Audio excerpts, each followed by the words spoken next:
Puji Tuhan, Shalom. Selamat pagi, selamat hari Minggu. Selamat kita beribadah di hari yang luar biasa ini. Doa saya, dimanapun kita beribadah, biarlah kasih dan lawatan Tuhan kita alami dan kita nikmati.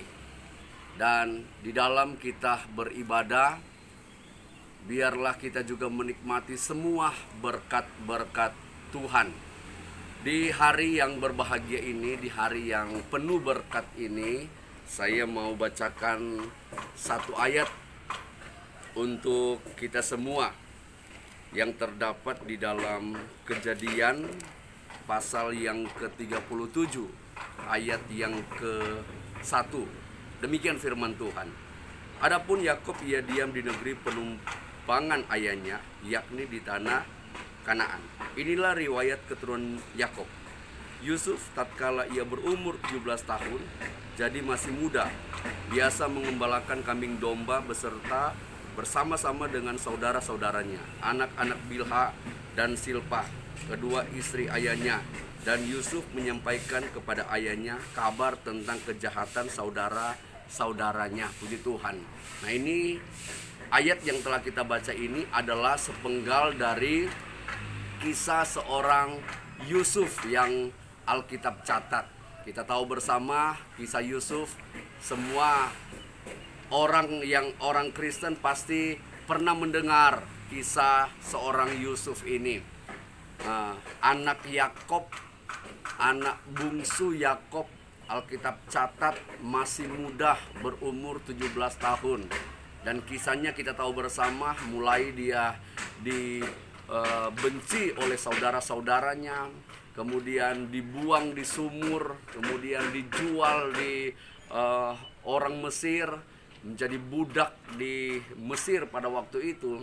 Tetapi pada akhirnya kisah Yusuf kita tahu bersama-sama bahwa bagaimana Tuhan mengangkat Yusuf dan Tuhan mempermuliakan Yusuf, sehingga Yusuf pada waktu itu menjadi orang nomor 2 di bangsa Mesir yang menguasai ekonomi Mesir pada waktu itu.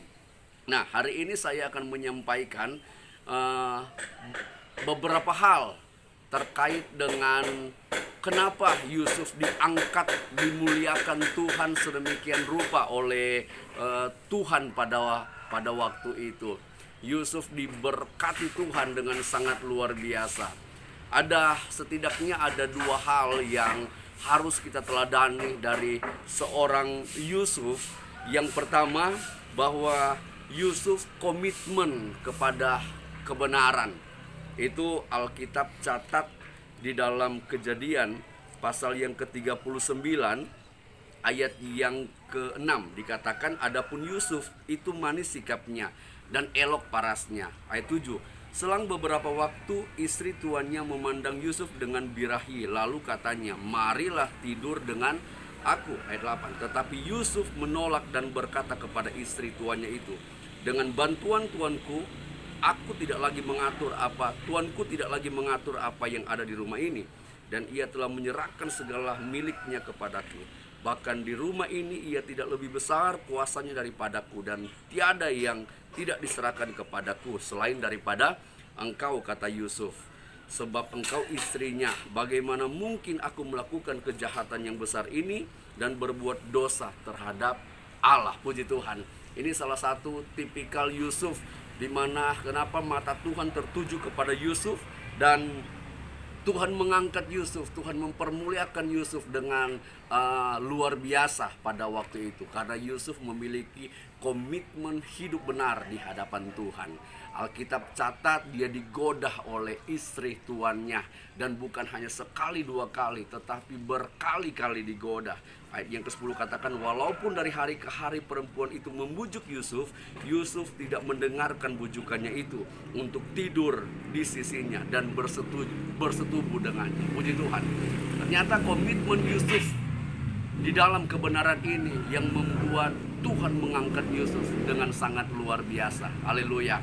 Mungkin kalau zaman sekarang, kesempatan bagi anak-anak muda digoda oleh seorang tante-tante cantik, ya, ibu-ibu yang ya mungkin ibu-ibu yang tidak mengenal Tuhan. Tetapi lain hal dengan Yusuf. Yusuf tetap komitmen kepada kebenaran. Alkitab catat berhari-hari dibujuk, tetapi Yusuf tetap menolak. Jadilah pribadi-pribadi yang komitmen terhadap kebenaran. Yes, terhadap apa kata Tuhan. Menolak semua yang berkaitan dengan dosa. Puji Tuhan. Yang kedua, Alkitab catat di dalam Kejadian pasal yang ke-50, ketika Yusuf menjadi orang terkemuka di Mesir pada waktu itu, dan saudara-saudaranya datang ingin mencari makan di negeri orang Mesir pada waktu itu. Dan ya mungkin ada kesempatan bagi Yusuf untuk membalas dendam bagaimana perbuatan dulu yang dilakukan oleh saudara-saudaranya itu. Tetapi apa kata Yusuf ketika ada kesempatan untuk harusnya dia balas dendam kepada kakak beradiknya, kepada saudara-saudaranya? Ini yang dikatakan oleh Yusuf dalam Kejadian 50 ayat yang ke-19.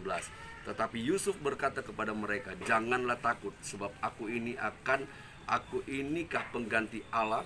Memang kamu telah mereka-rekakan yang jahat terhadap aku, tetapi Allah telah mereka-rekakannya untuk kebaikan, dengan maksud melakukan seperti yang terjadi sekarang ini, yakni memelihara hidup suatu bangsa. Puji Tuhan.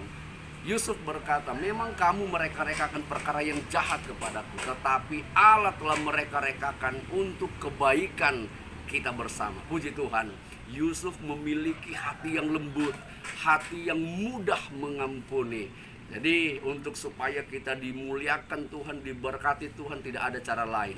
Miliki hati yang penuh dengan belas kasihan, miliki hati yang lembut, miliki hati yang mudah mengampuni, dikecewakan, disakiti, ditolak, dan diperlakukan sesuatu yang tidak baik. Mari punya hati yang lembut dan lepaskan pengampunan, maka Tuhan akan muliakan kita. Yusuf dimuliakan oleh Tuhan, diangkat oleh Tuhan, diberkati oleh Tuhan karena memiliki dua hal ini. Yang pertama, dia komitmen kepada kebenaran.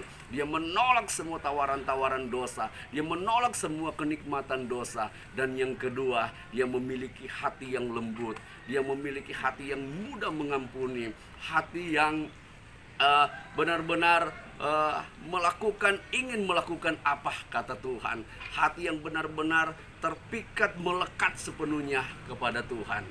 Tuhan Yesus memberkati kita semua. Biarlah firman Tuhan pagi yang indah ini memberikan kita kekuatan dan tetap semangat di tengah-tengah kita ada di kondisi yang sekarang kita alami bersama-sama. Virus corona masih marak, masih panas beritanya kita dengar, tapi percayalah, bersama dengan Tuhan kita bisa melewati segala sesuatu. Puji Tuhan. Shalom. Haleluya. Amin.